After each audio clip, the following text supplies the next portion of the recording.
Just get the Akko with an indestructible counter. Full swing. Again, yeah, I mean, killing the bat's great. We would have got our helping hand back. Oh, wow. And look at this. Let's just swingle Pringle.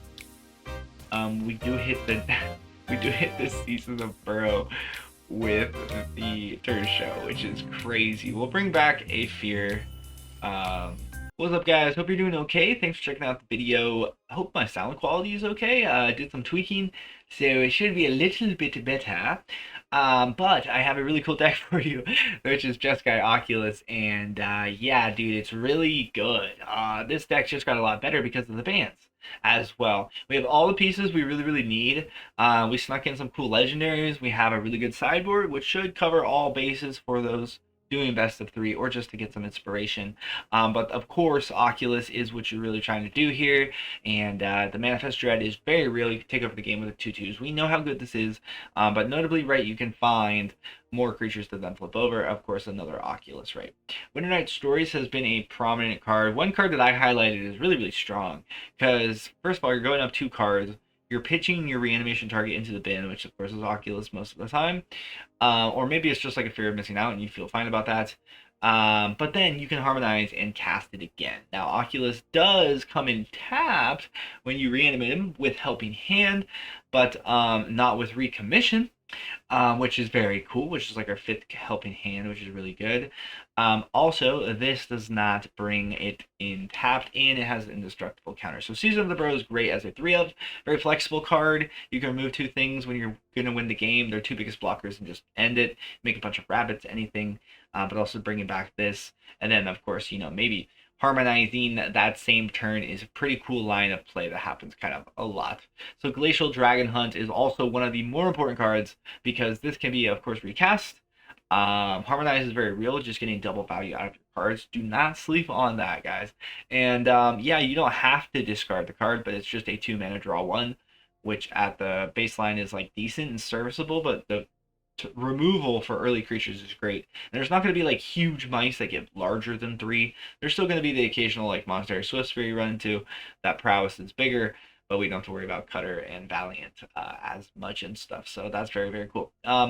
Fear of missing out is of course your role player, and you can actually easily trigger this itself as a creature in enchantment. So then if you have a land, instant, or sorcery, you're pretty much already at the threshold for Delirium. Swinging twice with a 5/5 is pretty serious, but also just being a great early blocker with a 2/3 body. So very important. Malcolm also filtering, very good. You can see how many cards we're actually pitching to the bin.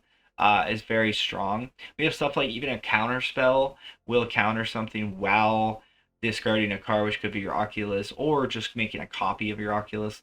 Into the Flood Maw is very important. We actually have more. We have 2 more in the sideboard. I'll talk about this in a second, with like some Shelter by Ghosts and a couple more counter spells, some Braids. But I'll talk about that again in a second. I keep saying that. I really need to figure out the order for these intros. I hope you're enjoying this at least. But Kiora, the Rising Tide, you can easily create the 8/8. But you do have to discard 2 cards with her. But notably, that's actually okay because like you do get to a point where you can hard cast your Oculuses, so that's just sort of getting you there. It's also a way of getting you closer to your Delirium. Trust me, it's really not that big of a downside, especially when the upside that she has is the 8/8. Right, but the other legendaries that we're playing is like Tersa Lightshatter, which has haste, which is great for many reasons. Discard up to 2 cards, so you can be selective there. And also, you'll even see the one game I have for you today. I hope you do check out, which was actually a pretty cool game. We do the Season of the Burrow many times, and Tersa is just up to the gracious. Well, what I mean to say is we exile it from the bin, then we get to do that. She also exiles the land, but I forgot to do my land ordering correctly. Anyway, Joshua Phoenix's Dominant is a good card. We're not really going to flip it over, but it has a nice 4 toughness, which kind of matters, especially when you're not worried too much about Monstrous Rage these days. So it's just a good card. You could do like another Tersa, but I like this guy. And the other really important card, I would say, yeah, Ill-Timed Explosion, being able to just draw 2 cards for 4, fine.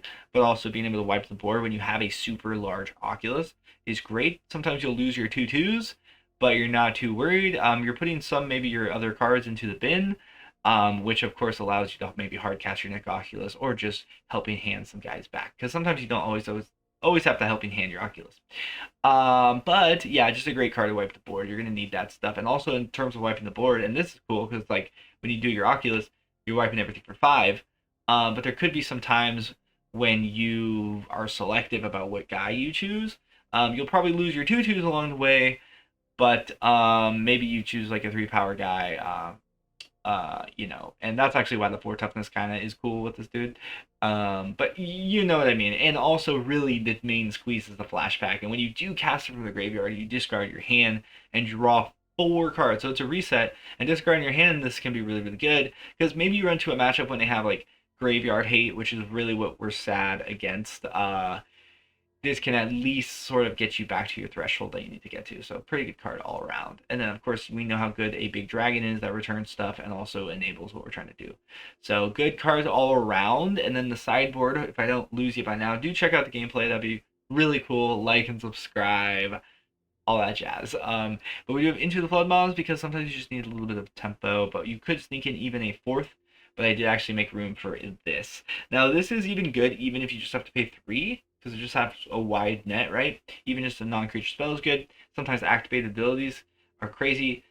Triggered abilities can be crazy. So just a cool card. And it's actually not even too bad when you have a decent amount of legendaries. Even from like Malcolm. And then you have like 3 in the 3-drop slot. So really actually not that much, but maybe you don't want that guy to get exiled, so you could sacrifice it, which is kind of good, maybe reanimate it next turn. There are some implications there, but not too important or anything. But get lost, gotta have your get lost. And to complement this, because this gets rid of enchantments, as well as creatures and planeswalkers, you have 2 upgrades, which can be creatures or artifacts, which is really good. Shattered by Ghosts can be anything, but we don't have too many creatures for this, especially because the first few turns, like, we need to kind of set up our graveyard stuff. But once you do have a good guy, you kind of want to protect it, so War 2 can be kind of good, and sometimes you need that lifelink, right? So yeah, just complementing both the Get Lost and the Upgrade package, the Sheltered by Ghost is. And then another Recommission, yep, because you need that. And 2 No More Lies, because I guess we have the colors for them, a little, mana restrictive there, but not the biggest deal in the world. And I think it's just a good counterspell. You could go with a different counterspell if you want, I think. But this can be cool because you can wipe the whole board and still get back your Oculus in the right position. But we do have Ill-Timed Explosion, so this is just a complementing your Ill-Timed Explosion. And then sometimes you just need more big flyers. And also just the tempo of this in longer games can be great. So yeah, just more regions. So very cool. Very good cards all around. I think the mana base is about perfect. You want to do 4 and 4. I snuck in 1 Fabled Passages. You could even do more, kind of, because it does put a land in the bin, which gets you to your thresholds. But we have like some Surveil lands, right? Some Verges, and then it looks like you lean towards islands the way I have it here, with some reds and white coming in last. So there you go, and that's how it is. And I love ya. Thank you so much. Hope the mic sounds okay. Please do let me know if you're still listening to this battle, how the audio sounds. That would make my day. Either way, love you guys. Okay, bye. Alright guys, so a quick little showcase here. We got the Akko in hand with the Helping Hand. So this is kind of what you want to see with something like a Tersa Lightshatter. Also, if you're missing out, just the turn 2 play that this provides is just super, super good. One of the best cards. Some people I've even seen put this as their #1 card in terms of stonk value rising because of the recent bans. The recent bans are awesome, guys. Let's just do this. Sorry, I don't know what I was thinking about there, but pitch the Akko. It's just tremendous. Even if they cut this down, it has already done this job. And it's really hard to do with the Akko if they don't have card removal or whatever. Maybe they're playing Nowhere to Run, right? No, there's so many answers. I'm sure they're playing what they need here. But what we could do is you could Tertia here instead to bait the removal. I think you do that. Okay. So, and the cool thing about this is you can decide how many. It doesn't have to be 2 like Kiora, but Kiora has the upside of the 8/8 Kraken, which is very easy to do. You're going to see that we're going to put so many cards that you can end up hard casting your Oculuses as well, which is definitely something you can like Helping Hand and hard cast an Oculus on the same turn and feel really good about that. But for right now, we do this, I think. Yeah, wow. Look at that. And then this card, being able to draw 3 and only discarding 1 if it's an Oculus, most of the time. But we already have 2 in the bin. So But they should take the helping hand here. But even just doing the Winternight Stories next turn is going to be fabulous. Okay, getting all these lands is not what we want to see. So we have 5 cards in the thing. Oh, you know what we could have done is we could have Fabled Passaged. And then just hard cast that because we are at 5. This would have gone to the graveyard. But now we went up on card advantage. And we can also just do it this turn. We're going to get the second white turn. So, anyway. Blah, blah, blah, blah, blah, blah. So we'll just get this because, you know, it's cool, right? We could have got, like, our Tersa. Even this, sometimes, is a viable target if you have absolutely nothing better. Because some decks play Graveyard Hate and stuff. But it was so cool about Oculus, right? Obviously, which makes it so good. We always select this so that this card goes to the bin. Have more ammunition for later. But yeah, just getting that right when they're tapped out, just getting that 2/2 even is worth it. Now, this is what I like to call a tremendo puplendo. No, I'm just kidding. You just use the Burrow. You go like this. We could remove the bat, but I'm not even as worried about it. I think you just get the Akko with an indestructible counter. We'll swing again. Yeah, I mean, killing the bat's great. We would have got our helping hand back. Oh wow! And look at this. So we ended up hitting all 4, which is not really what is going to happen. You'll hit like 3 a lot. 2, though, is really all you need because you can repeat 1 over and over again. Unless they're playing like hard graveyard hate. And yeah, the Manifesting Dread Trigger being able to find more is a real thing. We have Recommission in the deck, which they come in untapped. So when they come in untapped, you can Winternight Stories, right? Immediately for 1 blue, assuming, because 5 power. You can even like, you know, you can only tap 1, but even just tapping like one of these to make this only a 3 mana play is very worth it. Because again, 3 cards is great, while also being able to just set up your next reanimation. You probably found another helping hand at that point. They do have the deadly cover up, but here's our indestructible boy. Okay. Into the Flood Maw, even just like maybe they finally lay like a Shoulder or a big demon or something. Boom. Another turn for Akko to trigger 1 mana. We can do something else obviously as well. We're getting all these manas. Not great, but we can do this without tapping Akko. We're gonna swing this turn. We got the Recommission. Okay. This comes in tapped, so we're going to get rid of that. And Nibelheim is fabulous, actually, but we're going to put it in our bin. Talk about this in a second, but we'll just Recommission here. And we'll hold up the... yeah, we'll get the Tersa, right? Fear of Missing Out is really good, but we'll get the Tersa right now. Maybe we should have that land.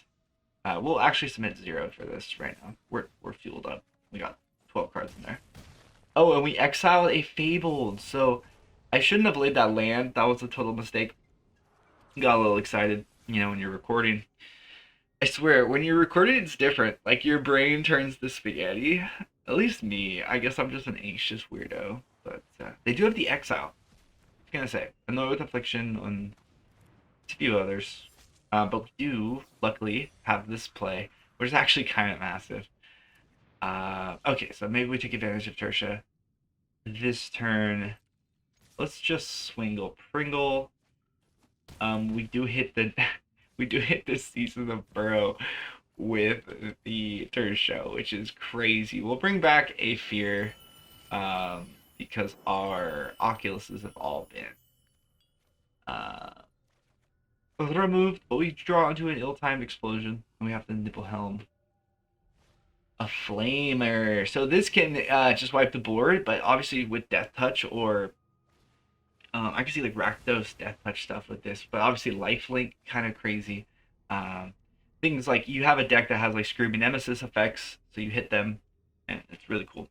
Anyway, so we can swing twice with one of our guys. We don't have any way of getting rid of, right? We can bring back Tersa, but it comes in tap, which is some anti-synergy there. Let's see what we draw really fast, and then go from there. Well, actually, that wins us the game. We get rid of those.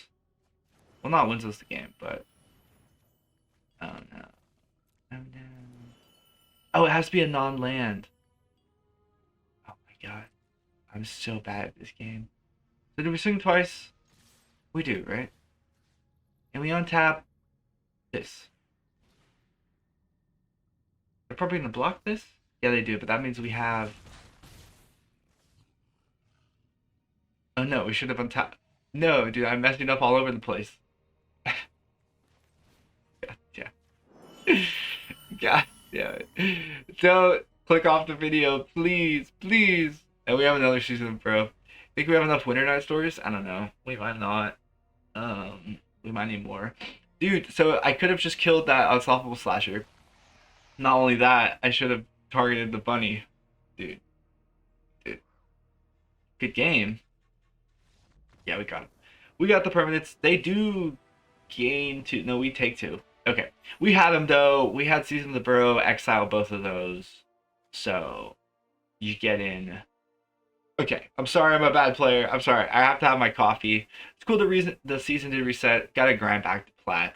Trying to finally hit Diamond and Mythic again. I used to hit Mythic all the time. When you look at my old videos, I have a screenshot of being 250. I got a screenshot with matching with number 5 in the world, and I think number 22 in the world, and I think I did beat number 22 in the world. So I swear I'm not horrible. That was back in like Theros, and then like War of the Spark.